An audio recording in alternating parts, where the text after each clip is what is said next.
What is going on, Bulls Nation? We are back again for another video, and welcome back. Hope you guys are doing well.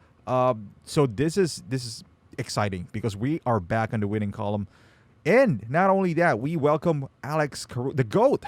We welcome Alex Caruso back, and what a treat, man! That guy is the glue guy of this team. Really, like the moment he walked in, the energy is just off the roof. They're talking about him like he's Andres Nocioni caffeinated. I think it was Casey Johnson who tweeted that. And it reminded me of Nocioni for real. Nocioni, I don't know if you guys, how long have you been watching the Bulls?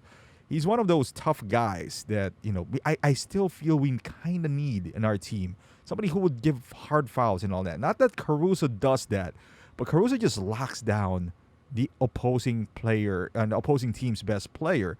And even on switch outs, if you in the fourth quarter there was a switch out between him and Mobley, and he bodied up Mobley.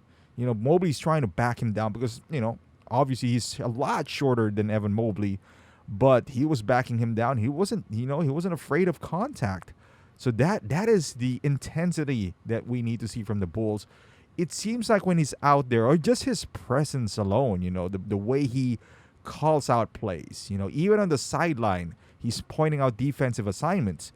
And that's a welcome sight because this past 4 games by the Bulls, outside of that Boston game, the Boston, they do have energy, but outside of the 3 games, they're just lackadaisical. Like they're just pedestrian out there. But tonight, Cleveland was coming back to the game. All right, there are multiple times that we led by 10, and Cleveland is not a bad team. They have been playing well this season. As a matter of fact, Garland has been lights out, throughout this year, and we did a pretty good job containing their big man. And not only that, that's why I chose Nikola Vucevic in the thumbnail. Look at that. Look at Alex Caruso harassing who's that, Stewart, in this one.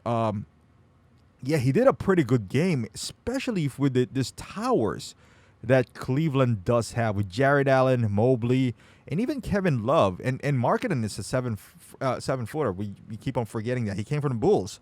He's not a best defender out there, but he's still pretty lengthy. I mean, he blocked DeRozan on the fast break, and he anytime that he would play the Bulls, I'm sure he'll put up his best effort, and he did pretty well tonight. I believe he scored like 25 points or something like that.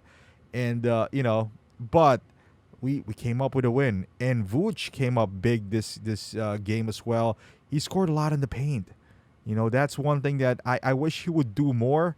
For some reason, I don't know, maybe because Caruso can rebound as a guard, and he can fill out that lane right there.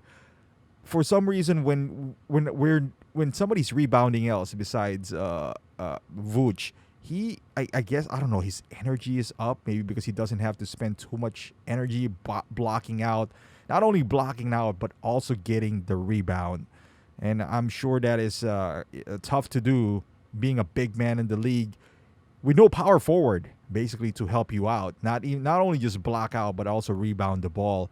So I firmly believe that if we get like a mobile big man, not even a mobile, maybe even as a stationary guy that is just a big body, that could just snatch rebound.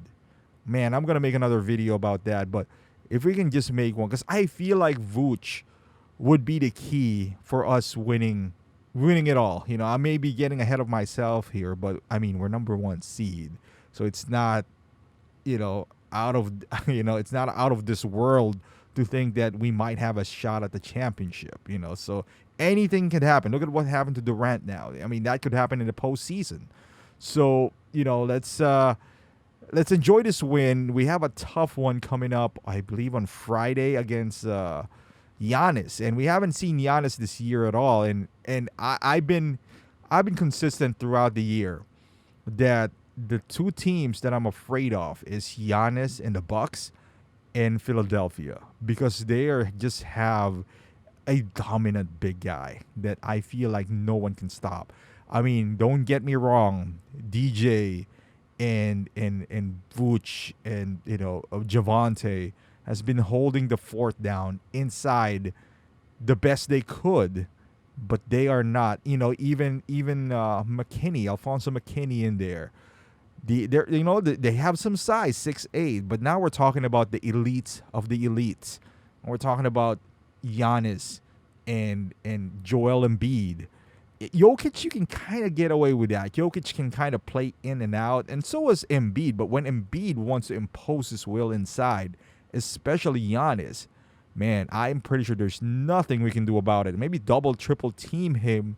If we get Alex on the floor, he can help out, go back, because he's versatile enough and he's fast enough that he could double and go back to his guy. That's one thing we have been missing from Alex Caruso almost a month now. I think he's been gone for like 25 days or something like that. So, but yeah, it'll be interesting to watch that game. I'll be watching that closely next in a couple of days to see how we stack up. Because again, with Miami, we got Bam, but he's not offensively. He's not as sound or as dominant as Embiid or Giannis. So we'll see what we needed to do. Whatever the case is, I still am, looking forward for the Bulls shopping for a big guy. He doesn't need to be a big name, in my opinion. Doesn't need to be a big game, just a big guy.